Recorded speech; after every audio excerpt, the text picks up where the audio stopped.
Um território com vida, de Isabel Carvalhais.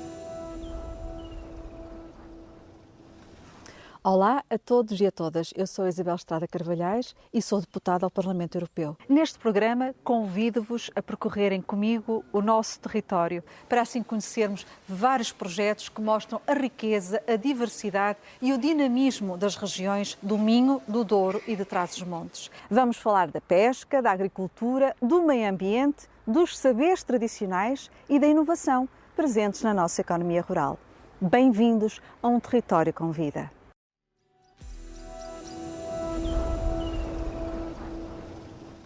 Na nossa primeira visita ao território, escolhemos estar em Paredes de Coura para conversarmos com o João Brandão Rodrigues, Olá. Médico veterinário, olá, e que nos vai dar aqui a conhecer alguns projetos muito interessantes, reveladores da riqueza desta extraordinária terra. João, no ano passado a Comissão Europeia apresentou a visão de longo curso para o mundo rural, para 2040 sensivelmente, mas nós sabemos que o mundo rural e ruralidade não são exatamente a mesma coisa. Porquê, João? Olá, em primeiro lugar, olá e obrigado por estarem em Paredes de Coura e por nos darem esta oportunidade de falarmos um bocadinho do nosso mundo rural e da nossa ruralidade. Efetivamente não são, porque nós estamos no mundo rural e muito do nosso território em Portugal é mundo rural. E eu não digo que o mundo rural se esteja a perder, o mundo rural está eventualmente a transformar-se. Hoje temos muita gente a viver no mundo rural, temos pessoas que saem da cidade e que querem voltar para o mundo rural, mas que vivem de alguma forma aliadas ao que é a ruralidade, que é sem dúvida algo intrínseco ao mundo rural. E a ruralidade é todo aquele conhecimento tradicional e ancestral de gestão do meio, de garantir que a paisagem é o que é por essas atividades tradicionais. A ruralidade é toda a tecnologia associada aos diferentes processos, quer sejam os processos agrícolas, quer sejam os processos da pecuária, quer sejam os processos de obtenção de matérias-primas, como seja a madeira, ou quer que seja.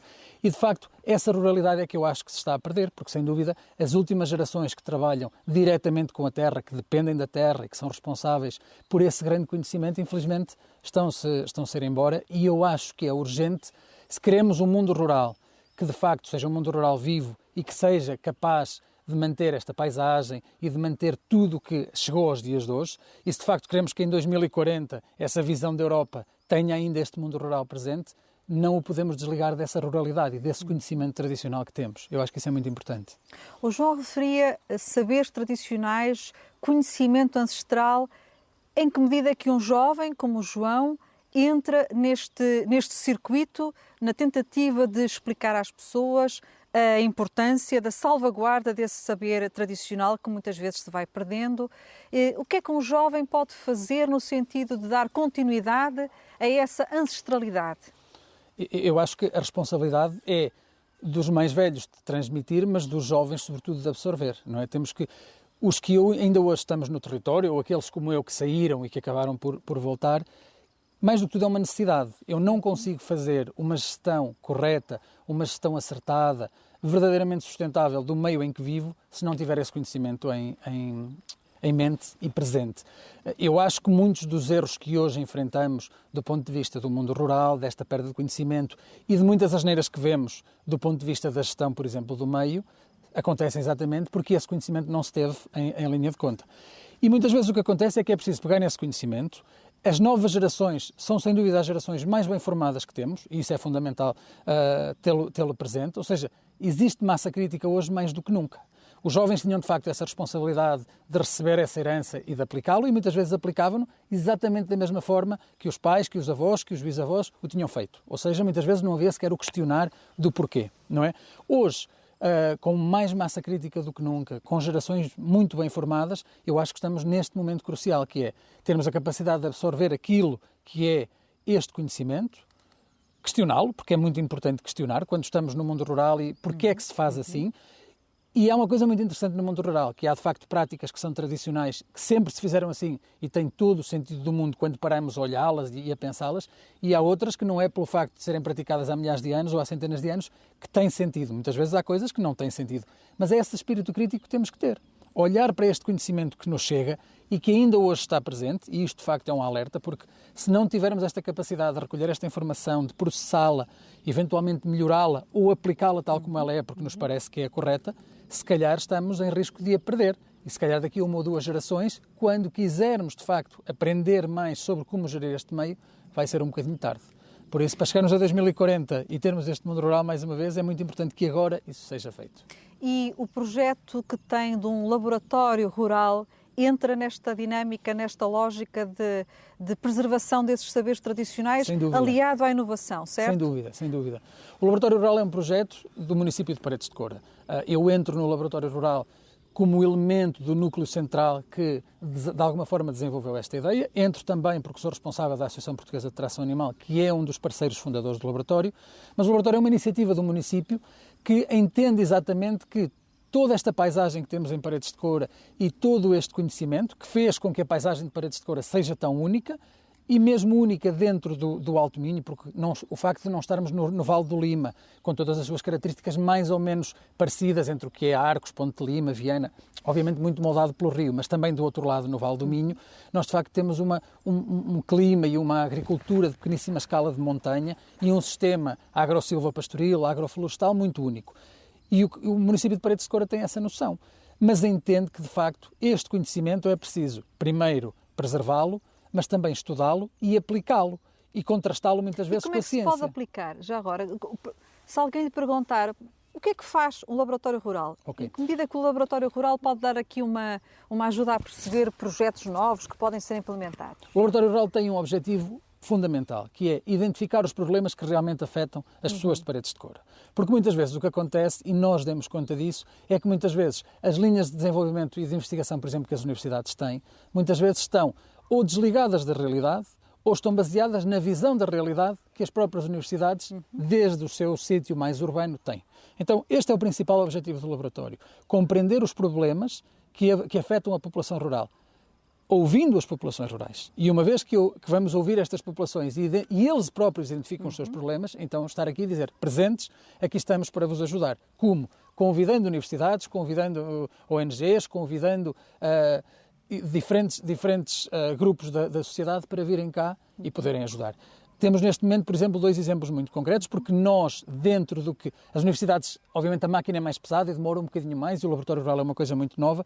Nós começamos, por exemplo, a trabalhar 2 linhas de técnicas tradicionais de gestão do meio, o fogo prescrito por um lado e a utilização de tração animal moderna por outro, e a partir do momento que pusemos estas 2 linhas em ação no terreno, foi mais fácil atrair as universidades, ou seja, o comboio já estava em marcha, temos linhas de fogo, temos linhas de tração animal, venham e vejam o impacto ou o muito baixo impacto que estas técnicas têm sobre o meio. Essa é uma das formas de trabalhar, não é?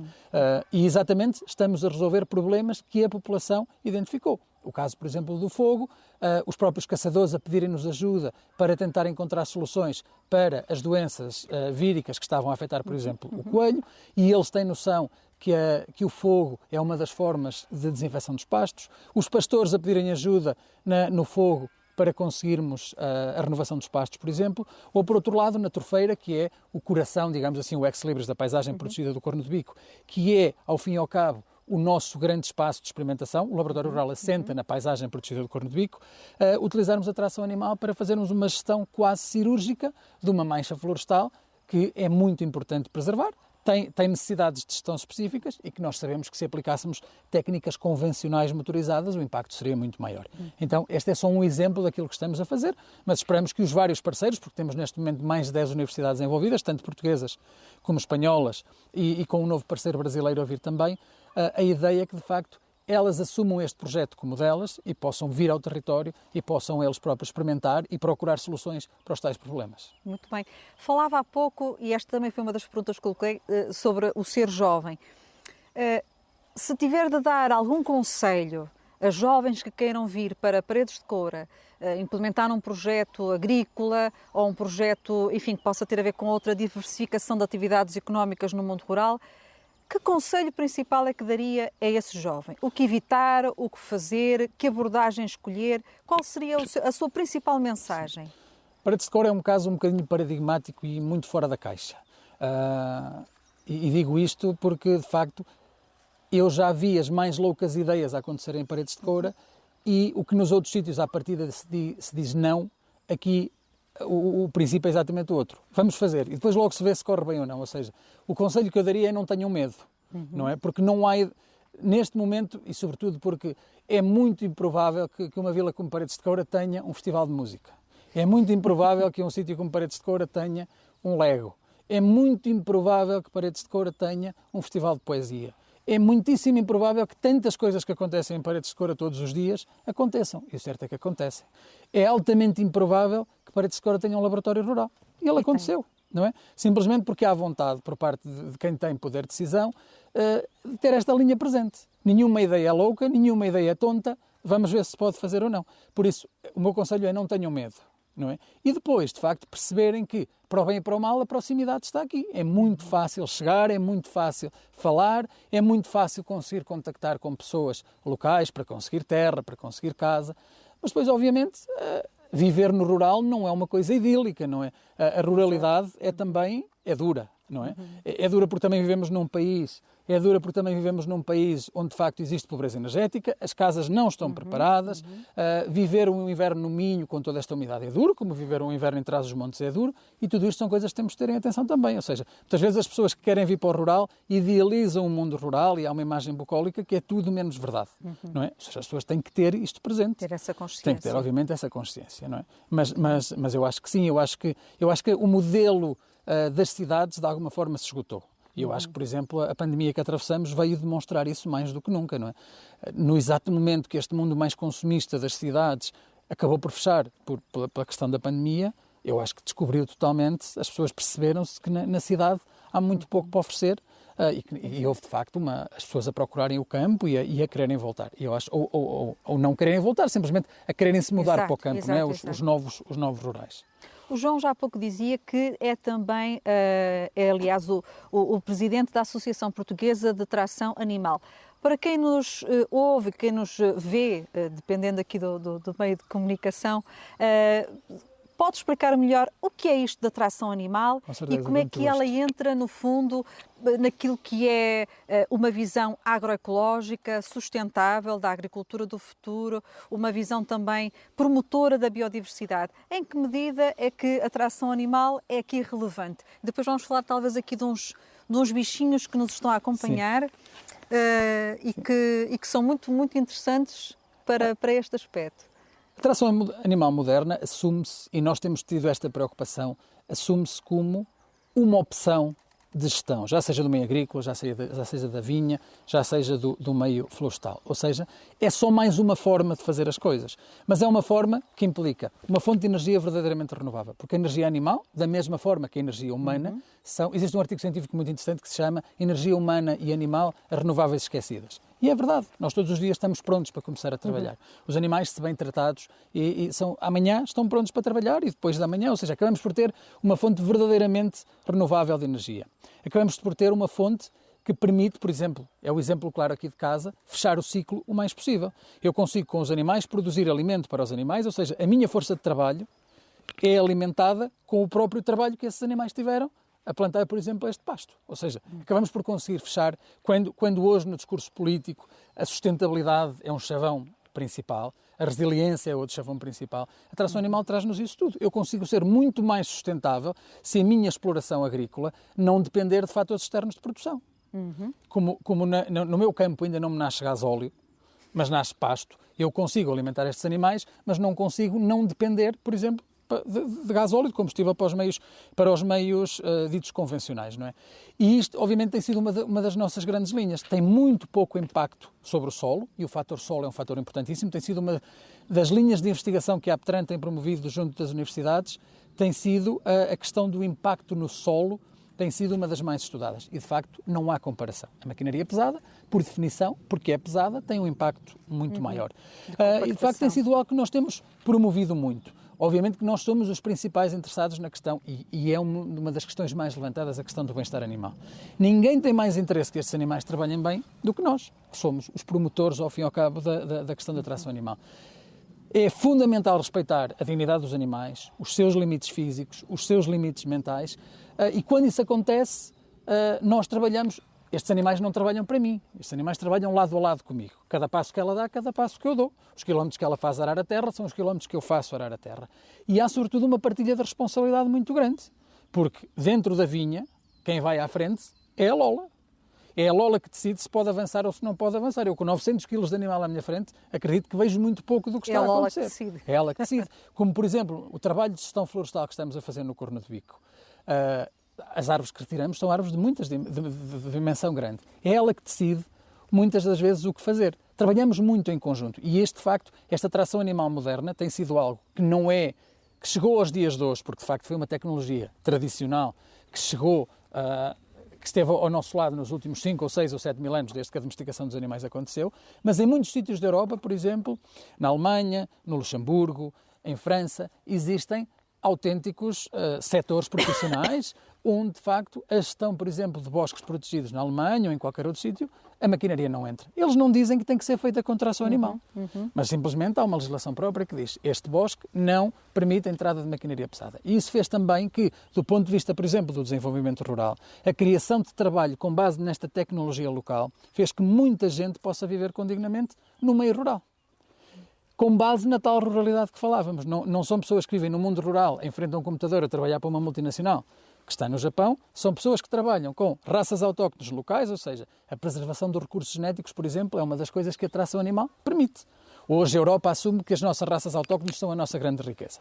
Por isso é que, nos últimos anos, houve de facto um processo de criação de raças autóctones, tanto das várias espécies.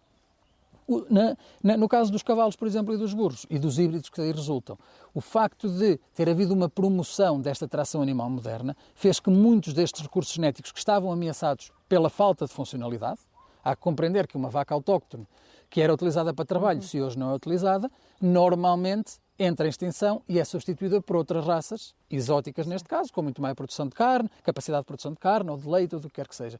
Então a tração animal vem também ter este papel fundamental na preservação dos nossos recursos genéticos. Não é? Foi algo que sempre esteve aqui. É muito interessante, por exemplo, os caminhos rurais tinham a largura do carro de vacas. Exato. Não é? Hoje, quando dizem uma aldeia tem os caminhos estreitos, uma aldeia não tem os caminhos estreitos. A aldeia tinha os caminhos necessários para que o carro de vacas, que até há 40 anos atrás e nos últimos 5.000, era a tecnologia que estava presente. Não é? Então tem sido este o trabalho da Associação. Estamos federados na Federação Europeia, com sede no Luxemburgo. E a nível europeu, qual é que acha que é o futuro, no fundo, para estas práticas que não deixam de ser ancestrais da tração animal, portanto, a utilização dos animais para estes trabalhos, que muitas vezes não são de facto compatíveis com as maquinarias? Eu acho que, a nível europeu, temos assistido cada vez mais a um aumento, acompanhado de um aumento da tecnologia, tanto do ponto de vista dos arreios, e diretamente associado ao bem-estar, mas também da tecnologia, por exemplo, dos veículos que os animais utilizam. Hoje existem eventos a nível europeu, por exemplo, cada 2 anos na Alemanha existe uma feira que junta muitos milhares de pessoas, onde as últimas tecnologias são apresentadas, há concursos, enfim. Eu acho que já passamos o mais difícil. Portanto, aquela ideia, já agora interrompo, aquela ideia de que quando estamos a falar aqui da salvaguarda dos saberes tradicionais, do conhecimento ancestral, aquela ideia de que isso de alguma maneira é incompatível, então falar-se da ciência e da inovação tecnológica, isso não faz qualquer sentido, não faz sentido. E, portanto, andam par a par e são aliados mútuos, sem dúvida, não é? Sem dúvida, temos feito isso. Normalmente, quando falamos de tração animal, automaticamente é o carimbo de é coisa de pobre ou é coisa do passado. Coisa do passado não é, mas deixe-me fazer aqui um pequeno à parte, é que existem 118 milhões de equídeos de trabalho no mundo e os números da FAO indicam que entre 600 a 800 milhões de pessoas no mundo dependem destes animais para ter uma melhor qualidade de vida. Ou seja, se a tração animal é coisa de pobre, ainda bem, porque estes 800 milhões de pessoas no mundo, e eu acredito até que sejam mais, seriam muito mais pobres se não tivessem estes animais. Acesso à educação, acesso à água, empoderamento das mulheres, enfim, os equídeos têm um papel fundamental nestas zonas da América Latina, da África, da Ásia. Estes animais e o tipo de tração animal que nós aqui fazemos, estes animais acabam também por ser embaixadores de todos esses, não é? Porque ao fim e ao cabo acabamos, por exemplo, por ter a América Latina e os projetos que defendem a utilização de tração animal olharem para a Europa e dizer, tenham lá calma, na Europa existe uma federação que junta 24 associações de 15 países, entre elas a Alemanha, a França, o Reino Unido, a Dinamarca, a Noruega, enfim, são muitos os nossos elementos. Estes animais acabam de alguma forma por assumir também esse papel de embaixadores, não é? Da tração animal moderna. Agora, uma curiosidade, as práticas da tração animal são muito distintas ou muito próximas? Quando falamos no contexto europeu, digamos que os exemplos de alguma maneira repetem-se entre os países. Como é que é essa realidade? Repetem-se, obviamente, porque os ciclos agrícolas eram muito parecidos ou mais ou menos parecidos. Agora, por exemplo, o que acontece no centro da Europa, também pelo clima que tem, por exemplo, a Lola não é um animal daqui, a Lola é uma égua belga, porque manter animais de 900 quilos até há bem pouco tempo, quando não tínhamos a tecnologia de guardar o feno, de enfardar, de termos alimento disponível todo o ano e estávamos dependentes do pasto, não é por acaso que na Península Ibérica as raças são mais pequenas e os animais de trabalho aqui eram sobretudo do lado dos equídeos, tanto os burros como os híbridos. Enquanto vemos, e de metade de França para baixo também é assim, e quando vemos de metade de França para cima é quando começam as grandes raças de tiro, animais com capacidade de trabalho. Porquê? Porque também havia com o que lhes dar de comer. Não é? Hoje a coisa está um bocadinho diferente, é relativamente fácil trazer um animal da Bélgica, mas uma das linhas, por exemplo, do Laboratório Rural é utilizar garranos, porque são os animais autóctones daqui, e mais uma vez, a funcionalidade das raças autóctones é o que lhes vai devolver essa presença no território. Os animais têm que ter uma função para cá estarem. Na Europa, vamos vendo depois países que, por exemplo, em França existe uma associação que reúne mais de 300 municípios que se chama Chevaux Territorial, que são cavalos utilizados para a manutenção do espaço urbano. Ou seja, hoje temos cidades onde a recolha, por exemplo, do lixo seletivo dentro de bairros históricos, onde, mais uma vez, as ruas são estreitas, Exato. são feitas numa política de proximidade com veículos de tração animal. Veículos super modernos, onde os painéis solares, por exemplo, alimentam as luzes do veículo, ou, por exemplo, na manutenção de um parque urbano, a bomba que alimenta o sistema de rega. Os homens vão a regar vasos que estão distribuídos num passeio de 10 em 10 metros. Existem empresas em Bruxelas que se dedicam à recolha de lixo urbano dentro de Bruxelas com tração animal. Posso confirmar. E isto estamos a falar da capital da Europa, onde de facto esta tecnologia está associada. Obviamente, sobretudo se trabalhamos no meio urbano, há um escrutínio muito maior da questão do bem-estar animal. Não é? É uma tração animal muito visível ao grande público urbano que muitas vezes estão desligados do meio rural e não entendem o facto do animal trabalhar. Ou seja, mais uma vez, esse projeto, por exemplo, de Bruxelas, é um projeto que é utilizado muitíssimas vezes como bandeira quando se diz: vejam, há formas de fazer, há formas de trabalhar, e não se enganem, eu sou o primeiro a denunciar um caso que eu veja que o animal não é bem tratado. Porque um animal maltratado a trabalhar pode deitar por terra muitos anos do trabalho que uma associação que tenta fazer as coisas bem e que tenta mostrar que fazer as coisas bem é possível, pode simplesmente arruinar, não é? Uma má fotografia, um mau vídeo, e as redes sociais estão aí, também servem para isso, também servem para denunciar, por isso isto é muito, muito importante. E tem sido uma das nossas grandes linhas, quando assumimos com um município, por exemplo, que a tração animal ia ser a nossa bandeira para a gestão florestal, houve claramente esse compromisso de dizer vai ser tudo feito. É a minha forma de trabalhar, ou seja, não seria de outra forma, mas esse compromisso foi também assumido, dizer não se preocupem, que nunca haverá ninguém a dizer mal poderá, mas não com razão. Exato, ou seja, exato, é muito normal que as pessoas cheguem e dizem: o que é isto da tração animal? E nós convidamos, é normal que as pessoas tenham dúvidas e é normal que as pessoas queiram vir e muitas vezes quando vêm e nos vêm a trabalhar com os animais, normalmente voltam convencidos e percebem de facto que é um trabalho de colaboração. Já agora, só para explicar para quem nos ouve, mas não nos vê, que quando eu há pouco falava nos bichinhos, são os simpáticos equídeos, os burros, que nós vemos lá ao fundo, mas são muito meigos, de facto, são muito simpáticos, qualquer pessoa se pode dar bem com eles, porque eles de burros não têm nada. De burros não têm nada, absolutamente nada. Tem simplesmente uma forma, as pessoas estão muito formatadas à forma como os cavalos reagem, e os cavalos são animais de fuga e primeiro fogem e depois pensam se valia ou não. Os burros são animais que vêm originalmente do deserto, onde não há muito onde esconder-se. Então, se de facto há necessidade de fugir e de gastar energia, tem que valer a pena. Então os burros aprenderam com a evolução que avaliam cada uma das situações antes de decidir. E isso faz com que eles tenham esta má fama de serem teimosos. O que acontece é que ele simplesmente, se eu digo a um burro, passa através desta parede, o burro olha para a parede e diz: não consigo. E simplesmente fica com as 4 patas destacadas e diz: não vou gastar energia nenhuma para tentar fazer algo que não consigo. E muitas vezes eu acho que são incompreendidos. São muito incompreendidos. Só uma última pergunta para fecharmos o nosso programa. O João, enfim, como um jovem agricultor, um jovem agente do mundo rural, enfim, que tem uma visão bastante completa, bastante aprofundada das grandes questões, dos grandes desafios que se colocam na Europa nos próximos anos, Quando olha para as políticas europeias, para o Pacto Ecológico Europeu, para as estratégias que têm sido lançadas, como a estratégia da biodiversidade, a estratégia da gestão florestal, entre outras, ou a própria visão de longo prazo para o mundo rural, qual é a avaliação que faz? O que é que acha que está a ser bem conseguido, que pode resultar muito bem no futuro, e onde é que acha que deveríamos estar a dar um bocadinho mais de atenção para evitar, eventualmente, aqui a perda de uma oportunidade na defesa do mundo rural? Essa é a pergunta do $1 million. $1 million. Eu sou otimista por natureza e eu acredito que, de facto, tudo que a Europa nos trouxe nos últimos anos, de uma forma lata, foi sem dúvida muitas vantagens. Não é? Hoje eu diria que todos nós somos afortunados por estarmos nesta Europa unida e de facto, por beneficiarmos destas tantas políticas comuns que vieram. Agora, obviamente eu entendo que seja difícil a nível europeu perceber esta ruralidade em concreto, como também entendo que seja muito difícil ver caso a caso. Mas às vezes tenho a sensação que, entre que Portugal é um país periférico, ou ultraperiférico no que toca a uma Europa central, assente em Bruxelas ou em Estrasburgo, eu acho é que às vezes quem decide na Europa não tem sequer ideia desta ruralidade, não tem sequer presente que situações como o minifúndio que temos no Minho ou esta tal tecnologia rural que já desapareceu em tantos outros sítios da Europa, aqui ainda está presente. Então, fica essa deixa para uma futura reflexão que vamos fazer com certeza, e hoje ficamos por aqui. Eu gostava apenas de dizer obrigada a todos e a todas que nos ouviram através da Rádio Antena Minho e também a todos aqueles que assistiram ao nosso programa. Nós voltamos à nossa visita ao território com vida dentro de 15 dias. Até lá!